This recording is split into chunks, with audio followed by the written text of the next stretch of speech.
नमस्कार दोस्तों, स्वागत है आपका दृष्टि न्यूज़ पर।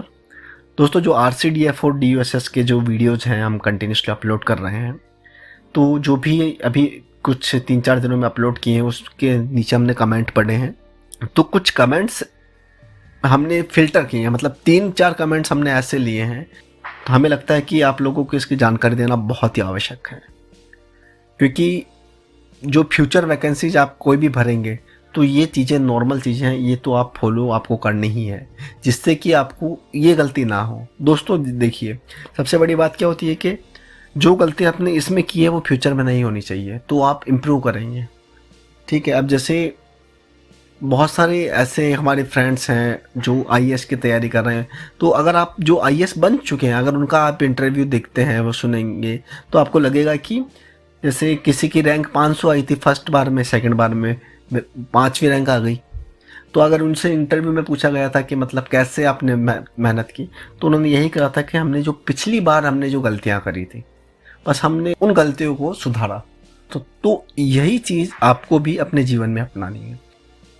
छोटी छोटी चीज़ें जिनका मतलब ध्यान रखना आपको फ्यूचर में बहुत ज़रूरी है। आपको अगर लगता है किसी भी स्टेज पर यह वीडियो आपके लिए हेल्पफुल है तो शेयर करिए, इस वीडियो को लाइक करिए और चैनल को सब्सक्राइब करिए। तो दोस्तों शुरू करते हैं। सबसे पहला क्वेश्चन है, देखिए दोस्त, नवीन चौधरी जी ने पूछा है। हमने इनका जो रिप्लाई भी किया है इनके कमेंट के नीचे। इनका कहना है कि सर, मेरा एप्लीकेशन फॉर्म सेव किया था but computer hard disk corrupt हो गई, अभी मैं कैसे अपना एप्लीकेशन फॉर्म वापस प्रिंट कर सकता हूँ? देखिए दोस्तों, IBPS में ऐसा है कि एक बार अगर लिंक बंद हो जाता है IBPS की वेबसाइट में, तो आप मतलब चांसेस नहीं है उसको वापस करने के, रिकवर करने के। ठीक, उनके पास सेव रहता है उनके साइड में, लेकिन आप कर पाएंगे नहीं कर पाएंगे, ये मतलब जितना हमें जानकारी है आप नहीं कर सकते। तो दोस्तों यहाँ पर हम ये कहना चाहेंगे कि कोई भी आपका डॉक्यूमेंट है, चाहे आप एडमिट कार्ड है, ठीक है, या फिर कोई भी डॉक्यूमेंट है जो आपको लगता है कि थोड़ा आपके लिए हेल्पफुल है और फ्यूचर में वो यूज आएगा, उस डॉक्यूमेंट को आप अपने मेल पर ट्रांसफ़र कर दीजिए। चाहे एडमिट कार्ड हो गया, चाहे मतलब आपने फॉर्म भरा वो हो गया, सिलेक्शन हो ना हो ये अलग चीज़ है। ठीक है, जैसे ही आपने डाउनलोड किया आप उस पर मेल पे कर दीजिए। फिर हार्ड डिस्क या कुछ भी चीज़ करप्ट भी हो जाए, अगर आप ले जाना भूल जाए कहीं पे आप जा रहे हैं, तो आप फटाफट अपने मेल के थ्रू भी आप प्रिंट कर सकते हैं। हाँ, तो सबसे बड़ी चीज़ है कि आप लोग सबके पास तो ईमेल आईडी तो होगी ही, क्योंकि हम देखते हैं कि हज़ारों सब्सक्राइबर हैं हमारे और धीरे धीरे बढ़ते जा रहे हैं। तो सब्सक्राइब है तो इसका मतलब साफ साफ है कि आपका अकाउंट तो है ही इस पर।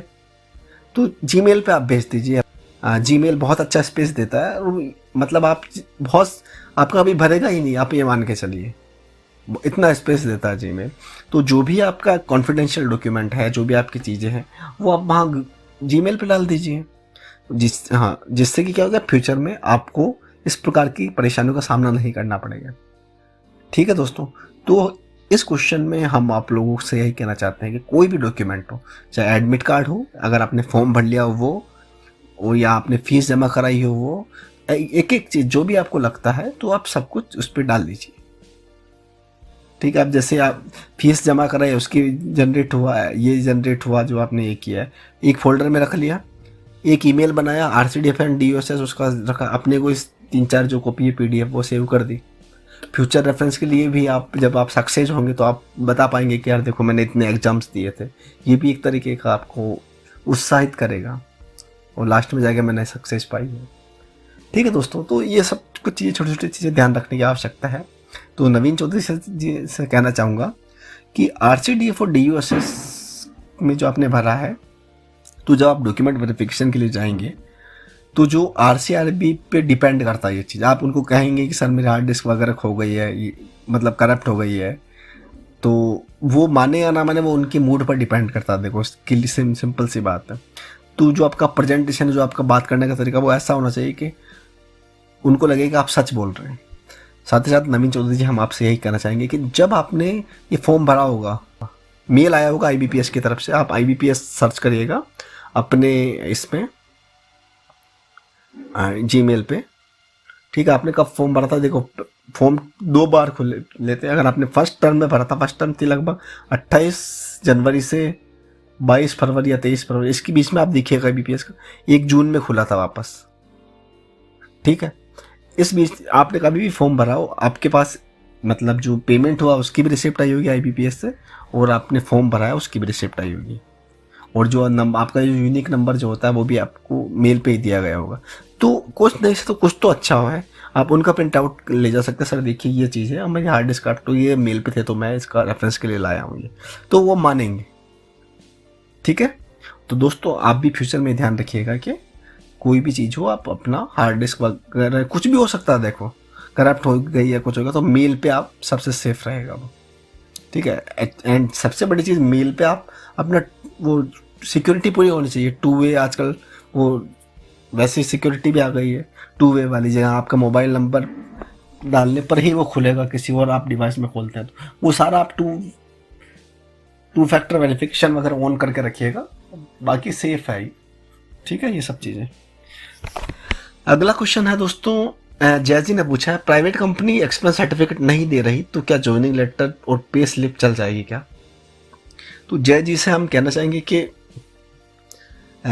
जो RCDF और DUSS के लिए जो मांगा गया था वो जैसे लगभग 25 करोड़ रुपए का टर्नओवर का मांगा गया था।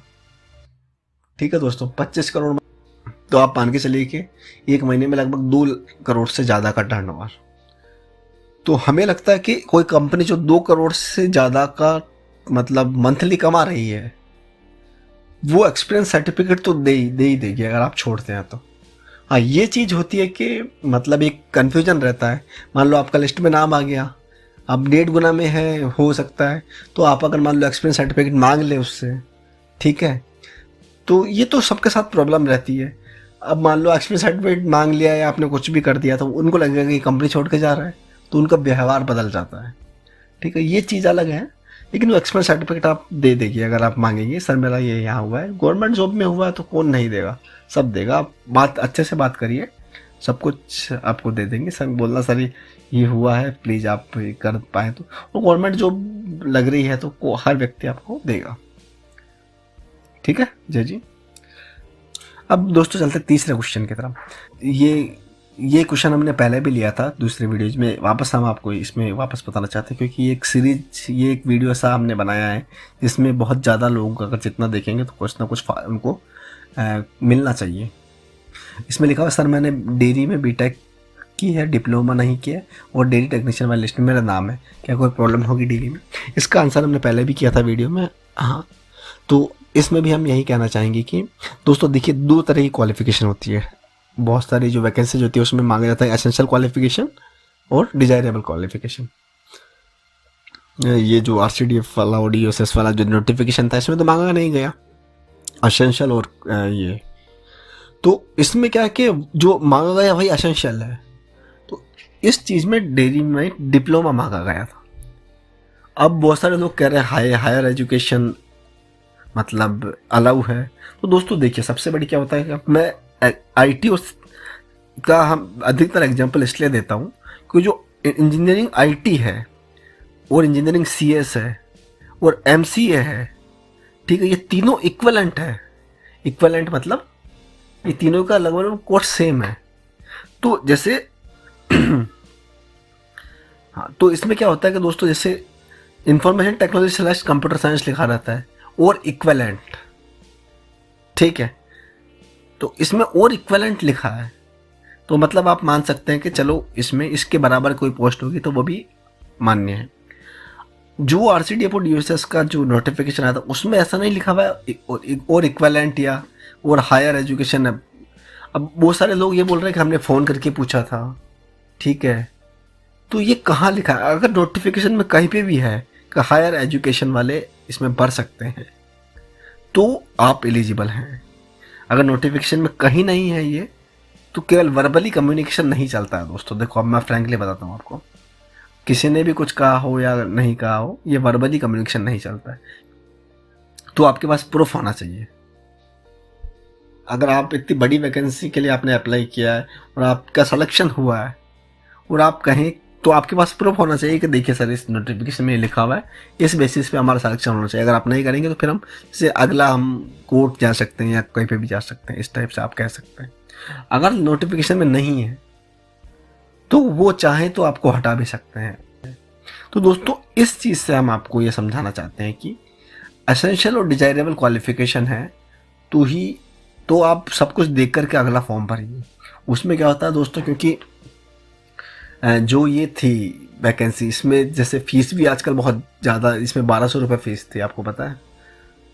तो अब ये है कि आप केवल और केवल, कहीं लिखा नहीं है ये कि हम हायर एजुकेशन वाला, अगर लिखा है तो सबसे अच्छी चीज़, तब आपका सिलेक्शन हो। अगर नहीं लिखा है फिर आपने भर दिया तो केवल आपको एक्सपीरियंस ऑफ पेपर कैसा आता है।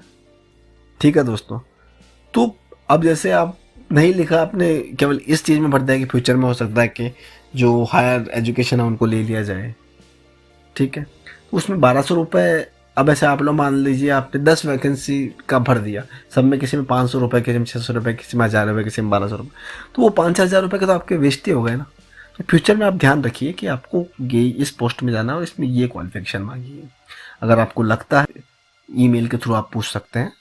ठीक है, आपके पास प्रूफ होना चाहिए ये चीज़। आप ये नहीं कह सकते कि टेलीफोनिक बात हुई है। ठीक है, कोर्ट में अगर आप फ्यूचर में जाते हैं इसको लेकर के कि भाई हमारे पास तो हायर क्वालिफिकेशन, तो ये तो आपका 1 सेकंड में फेल हो जाएगा। हायर क्वालिफिकेशन तो मांगी नहीं गई है इसमें। तो अगर आपके पास प्रूफ है, लिखित प्रूफ, वही मान्य होता है। तो यही है कि दोस्तों फ्यूचर में भी अगर आप कोई एक ऐसा करते हैं, हायर क्वालिफिकेशन का देख करके ही भरिएगा। ठीक है, बस हम पूरे इस वीडियो के माध्यम से आपको केवल जागरूक करना चाहते हैं दोस्तों, जिससे कि मतलब एक लंबी प्रक्रिया होती है इसकी। जैसे जनवरी से मान लो ये वैकेंसी निकली थी, हालांकि 2-3 महीने में ऐसा गैप रहा, उसके बाद वापस इसको ओपन किया गया। लेकिन जैसे तो 1 जनवरी से अभी आप मान के चलिए कि जनवरी लास्ट में 28 जनवरी के आसपास ये वैकेंसी निकली थी, और ये अभी ये दिसंबर आने वाला है, तो पूरा साल ही हो गया है ये। ठीक है, इतनी मेहनत करी, सिलेक्शन हुआ, और फिर भी सिलेक्शन होने के बाद भी अगर नहीं लिया जाता है तो उसमें गलती किसकी है? आप अंगेज तो रहे ना इस वैकेंसी में इतने समय तक। ठीक है, वो लास्ट में पता चला कि जो एसेंशियल क्वालिफिकेशन ही नहीं है इसलिए हटा दिया गया, तो दुख होता है दोस्त। तो सबसे बड़ी चीज़ यही है कि फ्यूचर में आप मतलब पूरा देख करके आपको लगता है कि हाँ ये मेरी क्वालिफिकेशन मैच कर रही है, तो आप कर सकते हैं। अगर आप एक अजम्पशन लगा रहे हैं कि चलो इसमें ये मांगा, डिप्लोमा मांगा तो डिग्री तो वालों को तो ले लेंगे, तो वो नहीं होता है दोस्त। ठीक है दोस्तों, तो ये 3 क्वेश्चन हमने लिए हैं और हमें लगता है कि एक्सप्लेन किया आपको, केवल आपको जागरूक करने का ये हमारा उद्देश्य था, जिससे कि फ्यूचर में आप कभी भी अगर आप कोई नई वैकेंसी के लिए भरें, और अब देखिए फीस भी ज़्यादा थी, सब कुछ था, तो उस हिसाब से आप देख सकते हैं। फिर भी आपको लगता है कि आपको एग्ज़ाम देना है और हो सकता है कि मतलब फ्यूचर में चांसेस हैं कि जो हायर क्वालिफिकेशन उनको लिया जा सकता है, तो आप बेशक भरिए, लेकिन आपके पास कहीं ना कहीं लिखा हुआ होना चाहिए। तो हमारा उद्देश्य केवल आपको जागरूक करना था। वीडियो पसंद आया हो तो लाइक करिए, सब चैनल को सब्सक्राइब